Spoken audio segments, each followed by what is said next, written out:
Moșul Nicolae pe furiș intră în odaie. Maratonul cumpărăturilor a început, așa că părinții au luat cu asalt supermarketurile în căutare de cadouri pentru cei mici. Cuminți sau nu, cu toții vor primi câte ceva din partea moșului.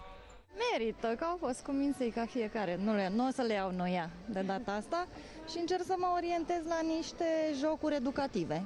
Pentru părinții cu buget limitat, dar care vor totuși să le ofere copiilor cadouri care să îi bucure, unele supermarketuri fac reduceri de ultimă oră chiar și de 25% la jucării. Vin din Timișoara și întâmplător am văzut oferta asta și am zis să iau acum. Vedem noi la casă. Eu o să mă orientez și în funcție de reducerile care sunt. De aceea am și venit azi ca să profit de ele. Bugetul românilor pentru sărbători va trebui să fie mai mare anul acesta pentru că prețurile au crescut. Dulciuri, jucării, hăinuțe, toate costă mai mult. Păi eu am 2, el are 2, fratele 1, am luat pentru toți. Și cam ce buget aveți? Peste 1000 de lei. Nu știu, undeva 300 de ron? Pe acolo. Până în 200 oricum trebuie să găsim vreun nepoțel. Cei mici știu foarte bine ce își doresc de la moși. Vreau să pun un pește, un cățeluș și o tabletă. Un pește adevărat?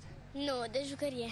Legenda spune că în noaptea de 5 spre 6 decembrie, Moș Nicolae lasă în ghetuțele copiilor ascultători dulciuri și jucării. Judecând după aglomerația din magazine, România este țara celor mai cuminți copii.